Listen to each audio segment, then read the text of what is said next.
दोस्तों, आपको पता होगा हमारा पूरा देश कोरोना संकट से जूझ रहा है। कई कंपनियां और बिजनेसेस ठप हो गए हैं। किसान हो या बिजनेसमैन, सभी लोगों की आय प्रभावित हुई है। बहुत लोगों के रोजगार खत्म हो गए हैं और पूरा देश भयंकर आर्थिक मंदी की ओर बढ़ रहा है। दोस्तों, लॉकडाउन को 17 मई से बढ़ाकर 31 मई 2020 तक कर दिया गया है और हमारे देश के गरीबों और मजदूरों की रोजी रोटी जो है छीन सी गई है। बहुत सारे मजदूर जो शहरों की ओर फंसे हुए थे, बड़े बड़े शहरों में जाके जॉब वगैरह करते थे, काम करते थे, उनसे रोजी रोटी चलती थी उनकी, वो सारा रोजगार जो है बंद पड़ गया है। ठीक है, बहुत सारी कंपनियां जो थी, मैन्युफैक्चरिंग यूनिट्स थी, जहां पे बहुत सारे लेबर्स जाते थे बिहार यूपी के, चाहे कोई छोटे छोटे स्टेट्स के लेबर जाके जो है बड़े बड़े शहरों में वहाँ पे वर्क करते थे और अच्छे खासे पैसे कमाते थे। लेकिन जो है ये सारी चीज़ें आज के दौर में बंद सी हो गई हैं। यहाँ पे भारी मात्रा में प्रवासी गरीबों और मजदूरों का शहरों से अपने घरों और गांवों की ओर पलायन हो रहा है। तो इससे जो है बहुत ज़्यादा अव्यवस्था फैल सी गई है और कोरोना वायरस के संकट का बढ़ने का खतरा और भी ज़्यादा यहाँ पे ज़्यादा होता जा रहा है। तो दोस्तों, इस वीडियो में हम चर्चा करने वाले हैं इस महीने के इम्पोर्टेंट करेंट अफेयर्स और जीके को, और ये सारी कंडीशन को देखते हुए सरकार क्या कदम उठा रही है और देश दुनिया में क्या हो रहा है। तो आइए इस नए करेंट अफेयर्स की वीडियो में हम बात करने वाले हैं। तो दोस्तों, पहले हम बात करेंगे राष्ट्रीय प्रवासी सूचना प्रणाली, जो हाल ही में ये गृह मंत्रालय द्वारा एक तरह का पोर्टल शुरू किया गया है।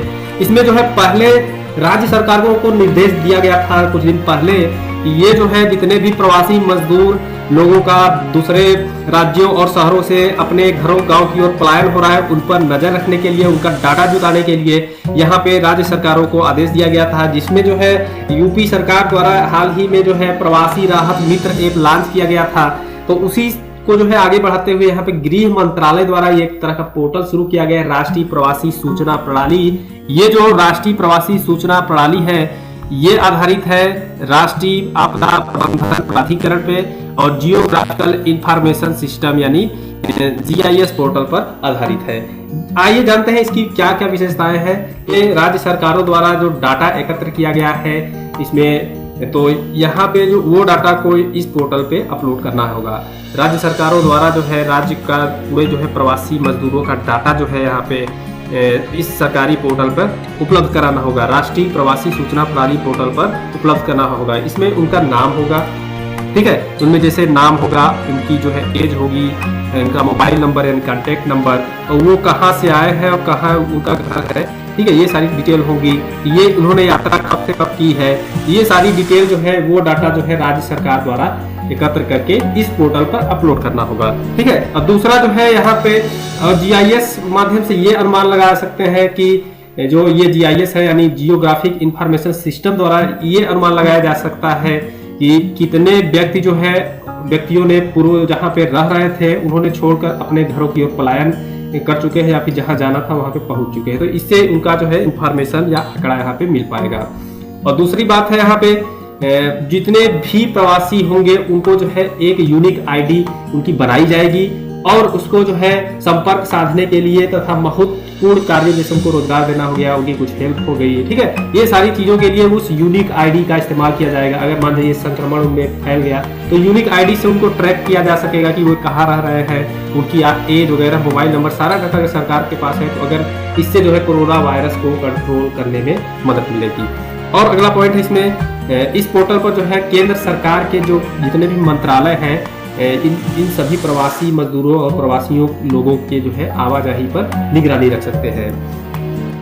दोस्तों, आप जो है यह स्क्रीन पे एक फोटो देख रहे होंगे, यह है अलीबाबा के CEO और चीन के अरबपति जैक मा, ठीक है। जैक मा जो है एशिया के सबसे धनी लोगों में से एक है। इन्होंने हाल ही में, इनकी चर्चा किस लिए हम इसमें कर रहे हैं कि इन्होंने हाल ही में जापान के सॉफ्टबैंक ग्रुप कॉर्पोरेशन के बोर्ड से यहाँ पे इस्तीफा दे दिया है।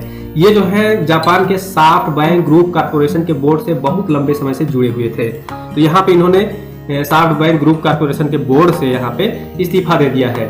तो जैक मा की जो कुल संपत्ति है यहाँ पे एशिया में सबसे ज्यादा है, यानी 45.7 अरब डॉलर है यहाँ पे उनकी संपत्ति, जो एशिया में सबसे धनाढ़ लोगों में आते हैं।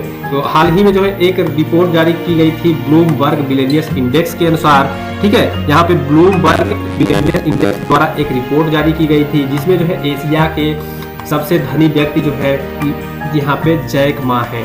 तो जैक मा जो है अलीबाबा जो कंपनी है ये विश्व की सबसे नंबर 1 जो है यहाँ पे ई कॉमर्स कंपनी है, ठीक है। ये जो है ऑनलाइन शॉपिंग की सबसे बड़ी कंपनी है दुनिया भर में, अलीबाबा। ये जो है चाइनीज कंपनी है अलीबाबा, आपको बता दें। और अगले पॉइंट पे बढ़ते हैं। यहाँ पे वैश्विक ऊर्जा संक्रमण सूचकांक में भारत को 74 यानी 74वां स्थान यहाँ पे मिला है। तो दोस्तों अगले पॉइंट पे बढ़ते हैं। यहाँ पे फीफा अंडर 70 महिला वर्ल्ड कप जो होने वाला था, या फुटबॉल का मैच जो अंडर 70 महिला वर्ल्ड कप होने वाला था, ये भारत में होने वाला था 2 नवंबर से 21 नवंबर 2020 के बीच होना था। यहाँ पे इसको जो है अगले साल के लिए टाल दिया गया है। अब ये जो है 17 फरवरी से 7 मार्च के बीच जो है भारत में ही होंगे। तो ये रही दोस्तों आज के वीडियो का कुछ शॉर्ट जो है यहाँ पे इंफॉर्मेशन। दोस्तों अब हम डिस्कस करेंगे मई महीने के बहुत ही इंपॉर्टेंट करंट अफेयर्स के क्वेश्चंस को। तो अगर आपने अभी तक हमारे YouTube चैनल अंशुटेक HD को सब्सक्राइब नहीं किया है तो प्लीज सब्सक्राइब कर दें और साथ में बेल आइकन को प्रेस कर दें, ठीक है दोस्तों। चलिए शुरू करते हैं। दोस्तों इस वीडियो का पहला क्वेश्चन है यहाँ पे, किस राज्य सरकार ने हाल ही में राज्य में फसल उत्पादन को प्रोत्साहित करने के लिए राजीव गांधी किसान न्याय योजना शुरू करने का फैसला किया है? तो यहाँ पे जो है छत्तीसगढ़ की राज्य सरकार द्वारा जो है यहाँ पे राजीव गांधी किसान न्याय योजना शुरू करने जाने का फैसला किया गया है। तो यहाँ पे इसके बारे में आइए जानते हैं। तो इस योजना का उद्देश्य जो है धान के समर्थन मूल्य में किसानों को यहाँ पे लाभ पहुंचाना है, ठीक है। इससे जो है इन किसानों की आय में बढ़ोतरी होगी और गरीबी के स्तर में कमी आएगा।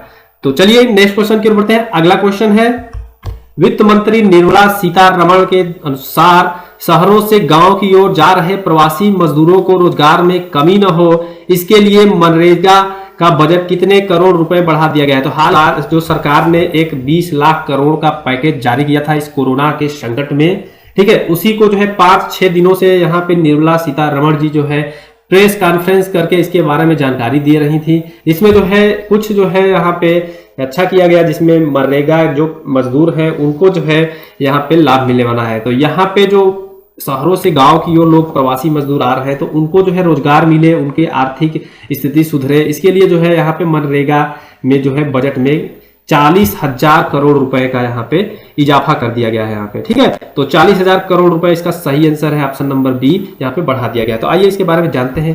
तो जो बजट पेश हुआ था यहाँ पे 2020 का, उसमें जो है मनरेगा का बजट था 61,000 करोड़ रुपए। तो अब जो है ये बढ़ा दिया गया है 40,000 करोड़ रुपए, ठीक है। अब ये हो गया टोटल 101,000 करोड़ रुपए का, ठीक है। इसका फायदा जो है सीधे श्रमिकों को मिलेगा। और बता दें यहाँ पे पहले जो 180 रुपए यहाँ पे उनकी वेजेस मिलती थी मजदूरों को, अब जो है 202 रुपया कुछ पैसे कर दिया गया है यहाँ पे वेजेस को उनको बढ़ा के, ठीक है। तो यहाँ पे ये भी आपको ध्यान रखने योग्य यहाँ पे चीज है ये।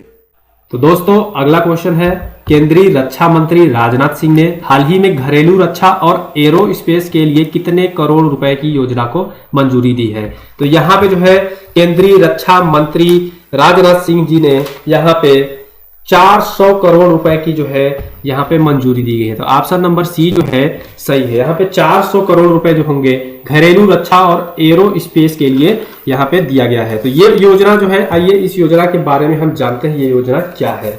तो ये योजना जो है यहाँ पे इसका उद्देश्य जो है रक्षा एवं हवाई क्षेत्र में उत्पादन को बढ़ाना है, ठीक है। और योजना का जो है 5 साल की अवधि होगी। यहाँ पे 6 से 8 नए परीक्षण केंद्र देश भर में स्थापित किए जाएंगे।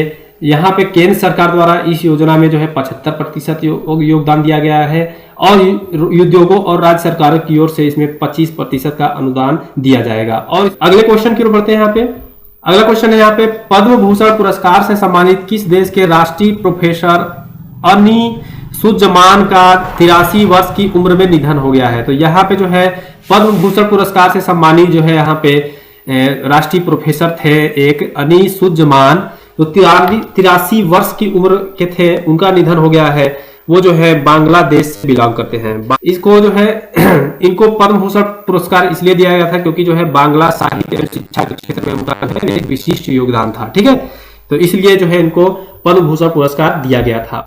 और अनीसुज्जमान को वर्ष 2015 में साहित्य में योगदान के लिए इनको बांग्लादेश सरकार द्वारा सर्वोच्च नागरिक सम्मान यानी स्वाधीनता पुरस्कार से सम्मानित किया गया था। और प्रोफेसर अनीसुज्जमान को 2018 में भी बांग्लादेश सरकार द्वारा राष्ट्रीय प्रोफेसर पुरस्कार दिया गया था। ठीक है, तो चलिए नेक्स्ट क्वेश्चन की ओर बढ़ते हैं। यहाँ पे आई होप आपको ये समझ में आया होगा।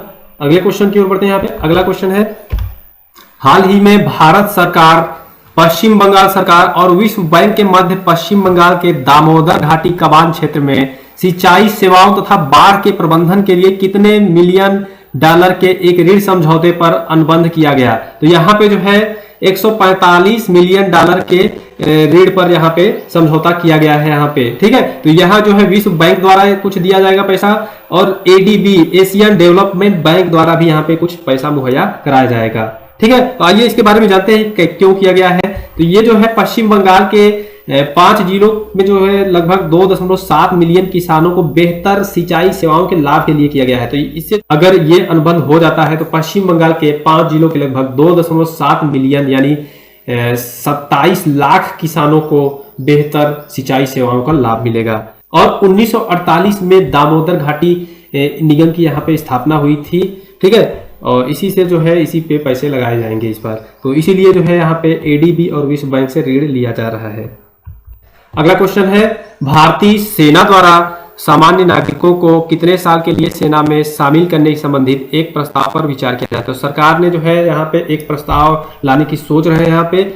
यहाँ जो है भारतीय सेना में भारत देश के सामान्य नागरिक भी जो है 3 साल के लिए यहाँ पे सेवा कर पाएंगे। तो यहाँ पे 3 साल जो है इसका सही आंसर है।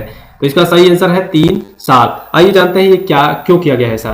तो प्रस्ताव पास हो जाता है तो देश के आम नागरिक भी सेना में शामिल हो पाएंगे, तो इन्हें अवसर मिलेगा सेना में जो है शामिल होकर देश की सेवा करने का। ठीक है, तो ये 3 साल के लिए ही ये मंजूरी दी गई है। तो 3 साल तक जो है आम नागरिक भी देश की सेवा कर पाएंगे सेना में शामिल होकर। इसके लिए जो स्टैंडर्ड होते हैं सेना में शामिल होने के सारे जो फिजिकल स्टैंडर्ड होते हैं वो जो है सेम रहेंगे। ठीक है, इसमें कोई बदलाव नहीं किया गया है। और नागरिकों द्वारा जो है सेना में शामिल होना जो है ये पूरी तरह उन पे स्वेच्छा से अगर शामिल होना चाहते हैं तो शामिल हो सकते हैं। ठीक है, इनके लिए जो है कुछ प्रक्रियाएं करनी होंगी। ठीक है, फिजिकल वगैरह स्टैंडर्ड वगैरह निकालना होगा तो ही जाके सेना में जो है नागरिक, सामान्य नागरिक भी वहां पे जा सकेंगे। समझ में आया? तो चलिए नेक्स्ट क्वेश्चन की ओर बढ़ते हैं। यहाँ पे अगला क्वेश्चन है, राष्ट्रपति रामनाथ कोविंद ने हाल ही में घोषणा की कि वे अपने वेतन का कितने प्रतिशत कोरोना महामारी के खिलाफ लड़ाई में भारत सरकार की सहायता के लिए दान करेंगे? तो इसका सही आंसर है 30%। तो 30% जो है यहाँ पे राष्ट्रपति रामनाथ कोविंद जी ने यहाँ पे घोषणा की है कि वे जो है अगले 1 साल तक अपने वेतन का 30% जो है कोरोना वायरस के खिलाफ जो है लड़ाई में भारत सरकार की सहायता के लिए दान करेंगे। अगर बात करें इनकी तो मार्च में भी इन्होंने पीएम केयर फंड में अपने 1 महीने का वेतन यहाँ पे दे दिया था। तो इसके अतिरिक्त जो है इन्होंने बताया है कि राष्ट्रपति के घरेलू दौरे और कार्यक्रमों में भी इसमें कटौती की जाएगी। इससे जो है कुछ पैसा बचेगा, इसका उपयोग जो है यहाँ पे कोरोना महामारी से लड़ाई के खिलाफ में उपयोग किया जाएगा। तो ये जो है उन्होंने ये कहा है। ठीक है, तो ये अच्छी बात है। अगले क्वेश्चन की ओर बढ़ते हैं। अगला क्वेश्चन है, अंतरराष्ट्रीय प्रकाश दिवस निम्नलिखित में से किस दिन मनाया जाता है? तो अंतरराष्ट्रीय प्रकाश दिवस जो है हर वर्ष जो है 16 मई को मनाया जाता है। तो ऑप्शन सही है इसका 16 मई। तो अंतरराष्ट्रीय प्रकाश वर्ष हर वर्ष 16 मई को मनाया जाता है। अगर बात करें इस अंतरराष्ट्रीय प्रकाश वर्ष की तो यह दिवस जो है विज्ञान, सांस्कृतिक, कला, शिक्षा और सतत विकास, औषधि, संचार और ऊर्जा के विविध क्षेत्र में प्रकाश की भूमिका के उपलक्ष्य में मनाया जाता है। अगर हम बात करें प्रकाश वर्ष की तो ये जो है 1960 में प्रसिद्ध भौतिक शास्त्री और इंजीनियर थियोडोर मेनन द्वारा लेजर के पहले सफल संचालन की वर्षगांठ के रूप में जो है 16 मई को हर वर्ष मनाया जाता है। तो ये जो है एक तरह का यहाँ पे इसी दिन जो है लेजर का सफल संचालन किया गया था थियोडोर मेनन द्वारा। ठीक है, तो इसी के उपलक्ष्य में जो है 16 मई को हर वर्ष अंतरराष्ट्रीय प्रकाश दिवस मनाया जाता है।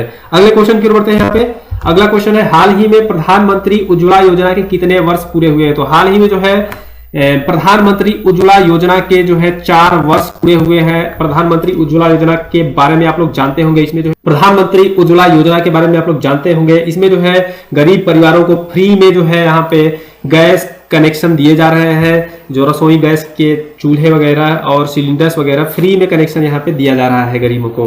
तो इसमें जो है टोटल यहाँ पे मई 2016 में प्रधानमंत्री उज्ज्वला योजना शुरू की गई थी। इसको जो है पूरे हुए लगभग 4 साल हो गए हैं। ठीक है, ये जो है मई 2016 में शुरू किया गया था। इस योजना से 8 करोड़ से अधिक गरीब परिवार लोगों को मदद मिली है। तो यहाँ पे इस योजना से 8 करोड़ से अधिक परिवारों को मदद मिली है। और इस योजना का मुख्य उद्देश्य जो है यहाँ पे ग्रामीण क्षेत्रों में मुख्य रूप से गरीब परिवारों को जो है स्वच्छ खाना पकाने के लिए ईंधन उपलब्ध कराना है। इस योजना का मुख्य उद्देश्य प्रदूषण को भी कम करना है, क्योंकि जो है यहाँ पे ट्रेडिशनल चूल्हों पे अगर बात की जाए, लकड़ी से अगर पकता है खाना वहां पे, तो बहुत ज्यादा यहाँ पे धुआं लगता है महिलाओं को। ठीक है, और इससे प्रदूषण भी होता है और दिक्कत भी होता है खाना पकाने में। तो इस ये जो है अगर रसोई गैस यहाँ पे दे दिया गया, सभी गरीब परिवारों को मुफ्त कनेक्शन दे दिया गया। ठीक है, तो मुफ्त कनेक्शन मिल गया इनको, सिलेंडर का पैसा भरना पड़ेगा इनको बस। ठीक है, तो यहाँ पे इससे उनको बहुत ज्यादा हेल्प मिली है। तो इससे जो है लगभग गांव तक जो है गैस वगैरह गैस का कनेक्शन हो गया है। इस योजना को लागू करने में अभी तक जो है 8,432 करोड़ रुपए खर्च हो गए हैं। तो 8,432 करोड़ रुपए का जो है लाभ जो है यहाँ पे गरीब परिवारों को मिल चुका है। ठीक है, अगले क्वेश्चन की ओर बढ़ते हैं। अगला क्वेश्चन है, अंतरराष्ट्रीय संग्रहालय दिवस निम्नलिखित में से किस दिन मनाया जाता है? तो अंतरराष्ट्रीय संग्रहालय दिवस की बात की जाए तो ये हर वर्ष 18 मई को मनाया जाता है। 18 मई को हर वर्ष अंतरराष्ट्रीय संग्रहालय दिवस मनाया जाता है। सबसे पहले अंतरराष्ट्रीय संग्रहालय दिवस 1983 में मनाया गया था। सबसे पहले 1983 में 18 मई को मनाया गया था यहाँ पे सबसे पहले। और इसमें बात की जाए इसका उद्देश्य की, तो यहाँ पे अंतरराष्ट्रीय संग्रहालय मनाने का मुख्य उद्देश्य है लोगों को संग्रहालय और पुरातन चीजों की महत्ता के प्रति जागरूकता पैदा करना। ठीक है, इससे इतिहास वगैरह के लोग इतिहास के बारे में जानेंगे, पहले के लोगों के रहन सहन जीवन शैली के बारे में जानेंगे और उनका महत्व को समझेंगे। तो इसलिए जो है अंतरराष्ट्रीय संग्रहालय दिवस मनाया जाता है। अगले क्वेश्चन की ओर बढ़ते हैं। यहाँ पे अगला क्वेश्चन है दोस्तों, हाल ही में 17 मई 2020 को दुनिया भर में कौन सा विश्व दूर संचार दिवस मनाया गया है? तो हाल ही में जो है यहाँ पे दूर संचार दिवस जो है 51वां मनाया गया है। तो यहाँ पे तो हाल ही में 17 मई 2020 को 51वां विश्व दूर संचार दिवस मनाया गया है। अगले क्वेश्चन की ओर बढ़ते हैं। अंतरराष्ट्रीय परिवार दिवस हर वर्ष कब मनाया जाता है? तो अंतरराष्ट्रीय परिवार दिवस की बात की जाए तो अंतरराष्ट्रीय परिवार दिवस हर वर्ष 15 मई को मनाया जाता है। तो ऑप्शन नंबर ए जो है इसका सही आंसर है। 15 मई को अंतरराष्ट्रीय परिवार दिवस मनाया जाता है। अगले क्वेश्चन की ओर बढ़ते हैं। किस देश ने हाल ही में सोशल डिस्टेंसिंग सुनिश्चित करने हेतु आई फील यू ब्रेसलेट विकसित किया है? तो यहाँ पे आई फील यू नामक ब्रेसलेट जो है यहाँ पे इटली द्वारा विकसित किया गया है। तो इटली हाल ही में जो है इटली देश द्वारा जो है सोशल डिस्टेंसिंग को मेंटेन करने हेतु आई फील यू ब्रेसलेट विकसित किया गया है। अगले क्वेश्चन की ओर बढ़ते हैं। हाल ही में भारत में कोविड-19 मरीजों की जांच हेतु कौन सी परीक्षण मशीन राष्ट्र को समर्पित की गई है? तो हाल ही में जो है कोबास 6800 जो है यहाँ पे मशीन कोविड-19 के मरीजों की जांच के लिए विकसित की गई है और यहाँ पे राष्ट्र को समर्पित की गई है। ठीक है, तो इस मशीन का नाम है कोबास 6800। ये मशीन है हाल ही में कोविड-19 की जांच हेतु राष्ट्र में समर्पित की गई है। ठीक है, अगले क्वेश्चन की ओर बढ़ते हैं। हाल ही में जारी वैश्विक ऊर्जा संक्रमण सूचकांक में भारत को कौन सा स्थान मिला है? तो हाल ही में जारी वैश्विक ऊर्जा संक्रमण सूचकांक में भारत को 74th प्लेस 74वां स्थान मिला है। तो ऑप्शन नंबर ए इसका सही आंसर है। अगला क्वेश्चन है, हाल ही में किसे भारतीय पुरातत्व सर्वेक्षण ASI के नए महानिदेशक के रूप में नियुक्त किया गया है? तो भारतीय पुरातत्व सर्वेक्षण यानी ASI के महानिदेशक के रूप में जो है यहाँ पे वी विद्यार्थी जी को नियुक्त किया गया है। तो ऑप्शन नंबर सी इसका सही आंसर है। वी विद्यार्थी को यहाँ पे भारतीय पुरातत्व सर्वेक्षण के नए महानिदेशक के रूप में नियुक्त किया गया है।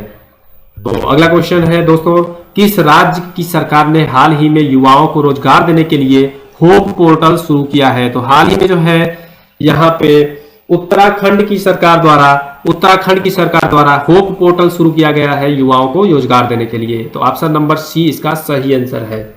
अगला क्वेश्चन है, हाल ही में किस सोशल मीडिया कंपनी ने स्थायी तौर पर अपने कर्मचारियों को वर्क फ्रॉम होम की इजाजत दी है? ठीक है, तो हाल ही में जो है सोशल मीडिया कंपनी कौन सी है जिसने अपने कर्मचारियों को वर्क फ्रॉम होम की इजाजत दी है? तो यहाँ पे ट्विटर जो है, ट्विटर ने अपने कर्मचारियों को वर्क फ्रॉम होम की यहाँ पे इजाजत दे दी है स्थायी तौर पर। ठीक है, स्थायी तौर पर यहाँ पे ट्विटर ने अपने कर्मचारियों को वर्क फ्रॉम होम की इजाजत दे दी है। अगले क्वेश्चन की ओर बढ़ते हैं।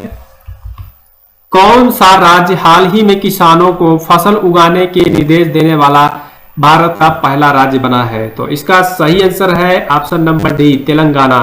तेलंगाना राज्य जो है किसानों को फसल उगाने के निर्देश देने वाला पहला राज्य बना है। तो ऑप्शन नंबर डी इसका सही आंसर है। अगला क्वेश्चन की ओर बढ़ते हैं। हाल ही में प्रसिद्ध व्यक्तित्व मनमीत सिंह वालिया का निधन हुआ है, वह किस खेल से संबंधित है? तो हाल ही में जो है प्रसिद्ध व्यक्तित्व मनमीत सिंह वालिया का निधन हुआ है, ये जो है यहाँ पे टेबल टेनिस से यहाँ पे संबंधित है। तो यहाँ पे ऑप्शन नंबर जो है यहाँ पे ए सही आंसर है। तो टेबल टेनिस इसका जो है सही आंसर है। ठीक है,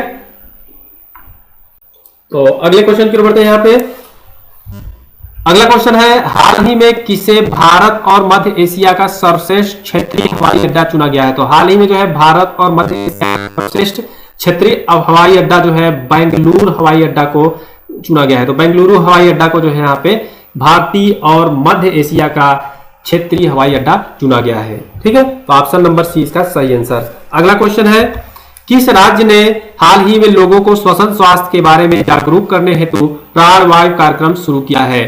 तो यहाँ पे एक राज्य है, उन्होंने जो है श्वसन स्वास्थ्य के बारे में लोगों को जागरूक करने हेतु प्राणवायु कार्यक्रम शुरू किया गया है। वो जो है राज्य है ऑप्शन नंबर बी, कर्नाटक। ठीक है, तो कर्नाटक इसका सही आंसर है। ऑप्शन बी इसका सही आंसर होगा इस तरह से। ठीक है, तो कर्नाटक राज्य ने जो है यहाँ पे श्वसन स्वास्थ्य के बारे में जागरूक करने हेतु प्राणवायु कार्यक्रम शुरू किया है। तो इसका सही आंसर यहाँ पे कर्नाटक। अगले क्वेश्चन की ओर बढ़ते हैं। अगला क्वेश्चन है दोस्तों, अंतरराष्ट्रीय नर्स दिवस हर वर्ष कब मनाया जाता है? तो अंतरराष्ट्रीय नर्स दिवस की बात की जाए तो ये हर वर्ष 12 मई को मनाया जाता है। तो 12 मई को हर वर्ष जो है अंतरराष्ट्रीय नर्स दिवस यानी इंटरनेशनल नर्स डे मनाया जाता है। तो इसका सही आंसर है 12 मई, ऑप्शन नंबर ए। अगला क्वेश्चन है दोस्तों, किस राज्य में हाल ही में FIR आपके द्वार योजना की शुरुआत की गई है? तो FIR आपके द्वार योजना जो है मध्य प्रदेश सरकार द्वारा हाल ही में शुरू की गई है। तो मध्य प्रदेश इसका सही आंसर है, ऑप्शन नंबर सी। अगले क्वेश्चन की ओर बढ़ते हैं। किस देश ने हाल ही में ऑनलाइन नेशंस कप शतरंज का खिताब जीता है? तो यहाँ पे ऑनलाइन नेशंस कप हुआ था यहाँ पे शतरंज में, तो यहाँ पे चीन देश ने इसका खिताब जीता है। तो ऑप्शन नंबर डी इसका सही आंसर है। जो है चीन ने यहाँ पे ऑनलाइन नेशंस कप शतरंज का खिताब जीता है। तो ऑप्शन नंबर डी सही आंसर। अगले क्वेश्चन की ओर बढ़ते हैं। यहाँ पे दिया है, हर वर्ष भारत में मातृ दिवस मनाया जाता है। तो दोस्तों हर वर्ष भारत में मातृ दिवस मई महीने के दूसरे रविवार को मनाया जाता है। तो मई महीने के दूसरे रविवार को यहाँ पे भारत में मातृ दिवस यानी मदर्स डे मनाया जाता है। तो मई महीने में दूसरे रविवार को मदर्स डे मनाया जाता है। तो इस बार जो है मदर्स डे कब मनाया गया था आप जो है कमेंट में लिखें। ठीक है, अगले क्वेश्चन की ओर बढ़ते हैं। यहाँ पे अगला क्वेश्चन है दोस्तों, राष्ट्रीय प्रौद्योगिकी दिवस यानी नेशनल टेक्नोलॉजी डे हर वर्ष कब मनाया जाता है? तो यहाँ पे नेशनल टेक्नोलॉजी डे की बात की जाए तो ये हर वर्ष 11 मई को मनाया जाता है। तो ऑप्शन नंबर ए इसका सही आंसर है, 11 मई। 11 मई को हर वर्ष राष्ट्रीय प्रौद्योगिकी दिवस या नेशनल टेक्नोलॉजी डे मनाया जाता है। अगले क्वेश्चन की ओर बढ़ते हैं। यहाँ पे किस राज्य की सरकार ने हाल ही में प्रवासी श्रमिकों को रोजगार देने हेतु प्रवासी राहत मित्र ऐप लॉन्च किया गया है? तो यहाँ पे उत्तर प्रदेश की राज्य सरकार द्वारा है पिछले हफ्ते जो है यहाँ पे प्रवासी राहत मित्र ऐप लॉन्च किया गया था, यहाँ पे प्रवासी श्रमिकों को रोजगार दिलाने हेतु। ठीक है, अगले क्वेश्चन की ओर बढ़ते हैं। यहाँ पे दोस्तों अगला क्वेश्चन है, हर वर्ष 8 मई को किस व्यक्ति के जन्म दिवस पर विश्व रेड क्रॉस दिवस मनाया जाता है? तो हर वर्ष जो है यहाँ पे हेनरी डिनेट के जो है यहाँ पे जन्म दिवस पर हर वर्ष विश्व रेड क्रॉस दिवस मनाया जाता है। अगले क्वेश्चन की ओर बढ़ते हैं। यहाँ पे किस देश ने हाल ही में अपनी मुद्रा का नाम बदलकर रियाल से तोमन कर दिया है? तो यहाँ पे हाल ही में जो है ईरान देश ने जो है अपनी मुद्रा का नाम बदलकर रियाल से तोमन कर दिया है। ठीक है, तो दोस्तों इस तरह से हम इस करंट अफेयर्स की वीडियो को समाप्त करते हैं। अगर आपको इस वीडियो के क्वेश्चंस अच्छे लगे हों तो इस वीडियो को लाइक कर दें, अपने फ्रेंड्स के साथ शेयर कर दें और हमारे यूट्यूब चैनल को सब्सक्राइब कर दें। Thanks for watching. अगले वीडियो में हम लेकर आएंगे और भी अच्छे करंट अफेयर्स के क्वेश्चन को, तो देखना ना भूलें। Keep watching Anshu Tech HD and subscribe and press the bell icon.